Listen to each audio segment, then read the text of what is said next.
Bueno, la idea es un poco introducirnos en el mundo jurídico, en lo que ha pasado a partir del leading case de la Corte del año 2012, el caso Fall, en el cual la Corte resolvió cosas muy importantes y, como ella misma dice en una parte del fallo, hacía 90 años que traían problemas, es decir, desde que tenemos nuestro Código Penal en 1920.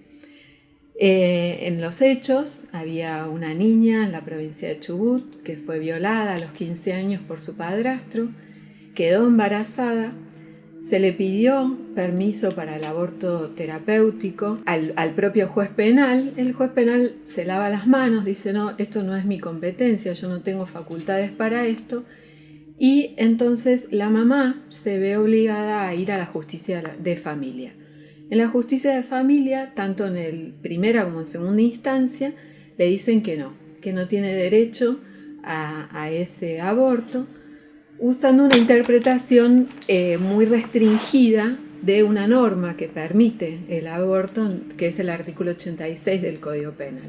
Esa norma específicamente dice que el médico que practique un aborto no será punible, o sea, no será pasible de pena cuando ese aborto sea en caso de conflicto entre la vida y la salud de la madre, que ese es el inciso 1, y luego el inciso 2, que es el que ha generado la polémica, habla de mujer violada o mujer demente o débil mental, usa expresiones antiguas que ya no se usan respecto a lo que es la salud mental, pero bueno, en definitiva, ese artículo siempre trajo controversia sobre si alcanzaba a la mujer violada o solo a la mujer débil mental violada. Entonces se lo niegan, insisto, en la justicia de familia en primera y segunda instancia, llega al Tribunal Superior de la provincia y el Tribunal Superior autoriza la práctica y se lleva adelante la práctica. Es decir, que en este caso sí se pudo practicar el aborto. ¿Qué pasó? El asesor letrado, que es quien representa a la persona por nacer, presenta recurso extraordinario y va a la Corte. Cuando llega a la Corte, por supuesto la práctica ya se había realizado, pero la Corte dicta un importantísimo fallo que gira alrededor de, a mi juicio, 3 cuestiones principales. En primer lugar, la Corte explica por qué es necesario resolver ese caso, ese recurso, a pesar de que en realidad la práctica ya se llevó a cabo. Todos sabemos que los casos judiciales se resuelven conforme la situación actual y en realidad a la actualidad de ese fallo ya no había controversia. Pero la Corte ahí hace un desarrollo largo sobre esta cuestión problemática, que esto lleva años sin resolverse, y donde las víctimas de violaciones se ven sometidas a muchos caminos, a recorrer muchos caminos entre la justicia y los hospitales para lograr la práctica. Entonces dice, bueno, a pesar de que esto ya se practicó, es necesario dictar este fallo. ¿Para qué? Para solucionar situaciones futuras y para traer claridad a un ámbito donde realmente ahí está muy, muy oscuro. Luego analiza todas las normas internacionales de derechos humanos que el asesor letrado dice que el Tribunal Superior de la Justicia de Chubut violó. Todo lo que es derechos del niño, interés superior del niño, derecho a la vida, básicamente. Y cuando analiza todos los planteos del asesor, lo que termina concluyendo es, todas las normas internacionales que usted me está citando, le dice al asesor letrado, en realidad no autorizan una práctica punitiva, es decir, no autorizan un delito de aborto. De la protección a la vida de las normas de derecho internacional, de los derechos humanos, no se deriva necesariamente que haya que punir el aborto. Esa es la primera idea importante. No se queda con eso y sigue analizando más y dice, De todos modos, a pesar de esta conclusión, esta primera conclusión, hay que analizar también que hay normas de derechos humanos que justamente nos indican que tenemos que interpretar la norma del artículo 86 de un modo amplio. Y acá empieza lo que a mi juicio es una segunda parte del fallo que es muy importante y muy sustancial. ¿Por qué? Porque la Corte dice, en primer lugar, no hay que olvidar el principio de igualdad y de no discriminación. Es decir, que la ley no puede distinguir o darle más derechos a la mujer víctima violada cuando tenga problemas de salud mental a la mujer que no los tenga. Luego habla de la dignidad. Dice, la dignidad humana, esto es un concepto de la filosofía del derecho en realidad.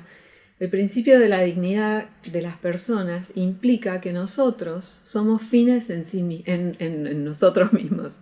Es decir, no podemos ser mediatizados. No se nos puede utilizar como medio para otra cosa.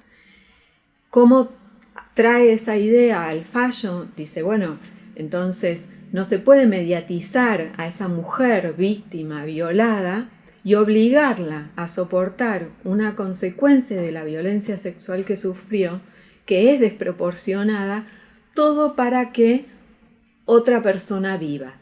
Y luego habla del principio de legalidad y principio pro homine, que son principios que establecen que el derecho penal es siempre restrictivo, siempre tiene que ser interpretado de un modo restrictivo, es decir, a menos derecho penal, más libertad, mejor vida, digamos, y a su vez que el derecho penal es siempre de última ratio, es decir, uno no puede recurrir primero al derecho penal, siempre tiene que intentar solucionar los conflictos recurriendo a otros ámbitos del derecho o a otras soluciones. Esta es como una idea, una introducción que hace central. La Corte podría haberse quedado ahí y ya el fallo, creo yo, que tendría cierta claridad. Pero no se quedó ahí y fue más, insisto, y más en profundidad. Efectuó un análisis concreto del artículo 86, de los dos incisos, del artículo 86 inserto en todas otras normas que hablan de los abusos sexuales, para concluir, en base a eso, por qué hay que hacer una interpretación amplia del artículo 86, inciso segundo. O sea, interpretación amplia es, retomo lo que dije al principio, mujer violada y mujer con dificultades en su salud mental violada. La diferencia, dice la Corte, que hace el legislador, es solamente porque en un caso puede decidir por ella misma, puede consentir el aborto ella misma, y en otro va a necesitar el consentimiento de los representantes legales. Esa es la diferencia. Pero que de esa situación no se puede derivar que la mujer violada con capacidad suficiente no puede acceder al aborto. Luego empieza a hablar de cuáles son los problemas de la judicialización, porque esto es histórico. O sea, el problema de la mujer violada era que pedía la práctica al médico, el médico le decía, no, yo no puedo sin autorización judicial. Entonces, ¿qué pasa? La autorización judicial demoraba y eso atentaba contra la práctica, porque pasado cierto tiempo ya era más riesgoso hacerse el aborto, eso en el hipotético caso de que hubiera conseguido la autorización, que seguir adelante con el embarazo. También había otro problema interpretativo, que es qué pasa cuando la mujer hace la denuncia y en realidad el proceso que se lleva adelante en contra del violador, si es que es identificado, llevaba años.